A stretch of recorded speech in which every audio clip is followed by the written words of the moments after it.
said to him, he wrote me an email and said, because of you, my daughter wants to become a scientist now. She saw you on television, and now she only speaks about aliens. 2 days later, I speak with a reporter from the London Times, and he puts out his report and says, I read the report for half an hour to my kids, and they told me they want to become scientists. And, this is another thing that there are two things that are missed by my colleagues. One, it's an opportunity to excite the kids to get into science. That's an amazing... when we discovered the Higgs boson, it was an important confirmation of an idea that came in the 60s. The Nobel Prize was awarded, but I bet you that the daughter, Ariana, the daughter of the US Air Force pilot, would not be inspired to become a scientist because it's very abstract. Here, there is a connection. So that's one thing that is missed. And of course, the second one is, here is a subject that the public cares about, and the public funds science, so we should attend to that. Of course. It's our obligation as scientists. Of course. I always, since I started science, which was by chance, by the way, I wanted always to become a philosopher, but circumstances led me, because I led a project that was funded by the Star Wars initiative of President Reagan. It was the first international project. And then that brought me into astrophysics, because I was offered a position at Princeton, the Institute for Advanced Study, where Einstein was a faculty a few decades earlier. So it was an arranged marriage, but I felt that it's even though it's an arranged marriage, I'm married to my true love, because I can address philosophical questions using the scientific method, and I recognize things that my colleagues do not, because I'm different. I'm just. But you're willing to take chances. It's not just that. Not even chances. You're willing to propose things that might be ridiculed. Well, I think about the big picture. The one thing that I mentioned in my book, Extraterrestrial, is on the first day of school, I showed up to the class and I saw the kids jumping up and down on the tables in the classroom. And I looked at them and I said, does it really make sense to jump up and down? Like, what are they trying to accomplish by doing that? And then the teacher came in and looked at everyone jumping and said, quiet down, look at Avi. He's so well behaved. You should all behave like him. And I wanted to tell her, I'm not well behaved. This was not the reason why I didn't jump up and down. I was just trying to figure out why they are jumping up and down. And if it made sense, I would jump up and down. I don't care about your rules. And that pretty much defines me. I'm thinking about the big picture. And if my colleagues are doing something that doesn't make sense, I don't give a damn. So let me ask you this. Yeah. Once the understanding of the composition of 3I Atlas, once that was out and people recognized that this is a very unusual object, have more people started to consider what you're saying? Yeah, I get a lot of people sending me... In the academic world? Also in the academic world. Yeah. Those are people that say, we are inspired by what you're doing, They keep sending me emails saying, keep doing it. It's an inspiration to all of us. But this is privately. Has anybody publicly supported you? So the young people, you have to understand the biggest damage of this harassment or scrutiny or ridicule or personal attacks. I don't care about it. My skin is by now titanium. I don't really feel much. The issue is really that and that's the purpose of these attacks, is they want to discourage young people from deviating from the beaten path. Right. So they keep the herd in a tight configuration.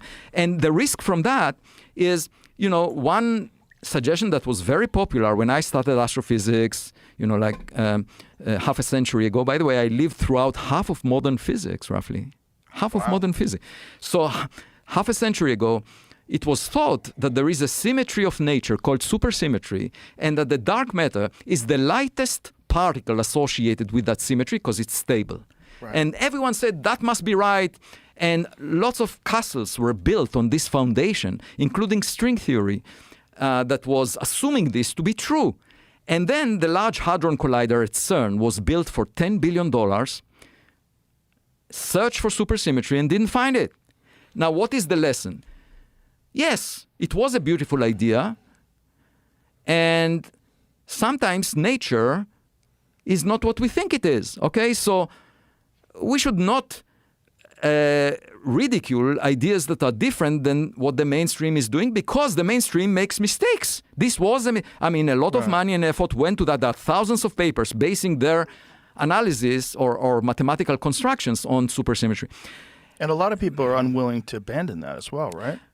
Yeah, but the point is, if you allow people to follow not just the beaten path, but other paths, you have a better chance of discovering something new. Right. Because we cannot, Einstein made, 3 mistakes between 1935 and 1940. He said black holes probably do not exist. He said gravitational waves probably do not exist. And he said quantum mechanics doesn't have spooky action at a distance. And all 3 received Nobel Prizes for the teams that proved him wrong. Those are Nobel Prizes from the past decade. 3 teams, doing different types of experiments and observations. But did Einstein was wrong to assume, to make assumptions or claims that turned out to be wrong? No, because that's the nature of working at the frontier. You make mistakes. Every now and then, you might be right, and that will be a breakthrough. But you cannot have breakthroughs without taking risks. And it's really, the whole idea of tenure in academia was based on the proposition that you want people to take risks so that they don't have job insecurity. They don't worry about their... So what these zealots, I call them, say is, we don't want people to deviate from the beaten path because we base our stature, we base our honors, awards, and so forth on past knowledge. We don't want new knowledge unless it's proven beyond any doubt. But how would it be proven if you keep ridiculing anything different? Most of the scientific community thought that rocks cannot fall from the sky. And then in 1803, there was a meteor shower in Liège, and Biot, a French physicist, realized it's real. There are rocks falling from the sky. Now, all my colleagues say there could be only rocks in the sky. We know that we launched some spacecraft, but, we're probably alone. And it doesn't make sense. But let me just mention a few other anecdotes from the past week, because I didn't really finish. So Jamie, can you show the next one? What is it? This one is about Sphere in Las Vegas. As you know, it's the most impressive venue for entertainment in the world. Have you been there? Have you seen a show there? I'll tell you. Not only I've been to the top of the Sphere, which is like 120 meters high. Here you see me from inside the Sphere. This is the exosphere, by the way. It's covered with LED displays. We went all the way to the top. Why? Because a year ago, 2 very distinguished visitors came to the front door of my home. By the way, lots of interesting people show up at my front door. This was Jim Dolan, who owns the Madison Square Garden, as you know, and also the Sphere. And Jane Rosenthal, the CEO of Tribeca Enterprises. And they made me an offer that I cannot refuse. And they said, would you be able to put a Galileo Project observatory? I'm leading the Galileo Project to look for unusual objects around the Earth. And they said, could you build an observatory on top of the Sphere? Because, Jim Dolan really is interested in science, and especially in finding, whether there is some alien intelligence out there. And I said, of course, I will be delighted. So that was September 2024, 1 year after the Sphere was opened with a U2 concert, as you may know. I don't know if you've been there. Yeah, I've been there for the UFC. Yeah, UFC, exactly. Yeah. So anyway,